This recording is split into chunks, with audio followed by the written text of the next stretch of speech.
Bismillahirrahmanirrahim. Assalamualaikum dan salam sejahtera. Andai patah sayap Raja Wali, bertongkat jua saya kemari. Bukan kerana mahu mencari calon suami, tetapi hanya untuk kita bersama dan mendekati mauduk bicara pada hari ini. Sebelum itu, kata orang, tak kenal maka tak cinta. Maka nama diberi Nur Jazliana binti Zamri. Sudah kenal nama saya, ia bermakna kita sudah bercinta.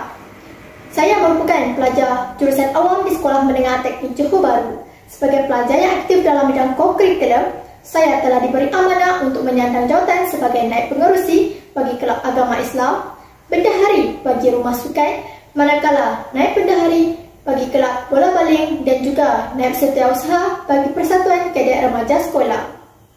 Saya juga bercita-cita untuk jadi arkitek yang berjaya.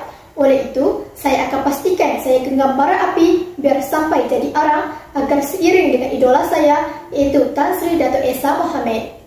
Baiklah, tanpa melengahkan masa, izinkan saya menghurai serba sedikit resensi tentang buku yang telah menyambat hati saya, iaitu buku yang berjudul Angkara Siapa, yang merupakan karya oleh Khairul Ahmad yang popular dengan buku-buku keluarannya yang penuh dengan unsur mistik dan seram. Buku ini diterbitkan pada Disember 2019 dan mempunyai 449 muka surat yang penuh dengan isi dan pengajaran dalam kehidupan seharian kepada komuniti madani.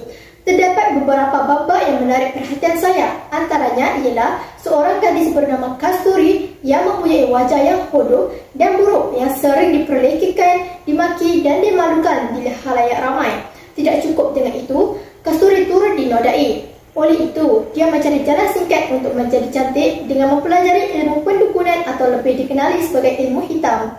Babak ini telah membuktikan bahawa sungguh pun dunia bergerak maju, masih ada golongan marhaen yang masih mempercayai perkara syirik ini. Oleh itu, kita haruslah berpegang utuh pada agama masing-masing agar iman terus kuat dan tidak mudah terpesong ke jalan yang salah. Selain itu, babak yang paling saya minati di mana perasaan ingin membalas dendam semakin membuak-buak di kolam ingatan Kasturi. Disitulah bermulanya agenda Kasturi di mana dia mula membunuh satu persatu manusia yang terlibat dalam sejarah hitamnya. Lalu, mengambil jantung mereka untuk terus kekal kejeritaan dan seri di wajahnya. Babak ini telah memaparkan bahawa dendam di zaman sekarang seakan-akan tren pada masa kini. Pada mereka, jika kejahatan harus dibalas dengan kejahatan. Jika begitu, sampai bila konflik ini akan habis? Renung-renungkanlah.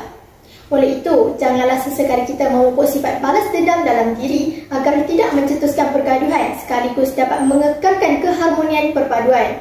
Dalam buku ini juga terdapat banyak nilai murni, antaranya keberanian. Sebagai contoh, Mat Saman yang merupakan detektif menyiasat kes pembunuhan di Kampung Bentara Dalam, Johor Bahru mengambil risiko yang tinggi demi menjaga keselamatan penduduk di situ sehinggalah dia cedera teruk.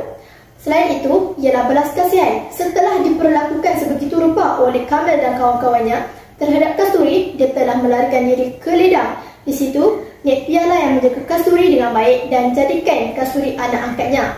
Seterusnya, bekerjasama. Sebagai contoh, penduduk kampung telah berjaya menangkap pembunuh misteri dan kejam itu setelah memberi kerjasama yang baik dengan pihak berkuasa. Apa yang saya dapat rangkulkan dalam buku ini ialah kita janganlah sesekali menghina atau menghukum seseorang daripada rupa luarannya sahaja, kerana setiap manusia seharusnya diberi peluang untuk merasa dicintai dan mencintai. Selain itu, kita juga tidak sewajarnya mengambil jalan mudah untuk mendapatkan sesuatu yang diingini sehingga melakukan perkara yang dilarang oleh Tuhan, kerana setiap perbuatan jahat di dunia ini pasti akan dibalas kelak. Wahai rakyat jelata, kejahatan yang dibalas dengan kejahatan tidak membawa apa-apa. Oleh itu, kita digalakkan menjadi seorang yang pemaaf, kerana barang siapa yang memaafkan orang lain, maka Allah meletakkan tinggi darjatnya. Buku ini amat sesuai pada setiap peringkat umur, terutamanya kalangan remaja kini yang terdedah akan dunia luar dan mudah terpengaruh, kerana buku ini mengajar kita arti sebenar kehidupan yang penuh pancaroba agar kita terus kental menghadapinya, insya-Allah. Sampai di sini sahaja perkongsian saya. Izinkan saya berundur diri. Terima kasih.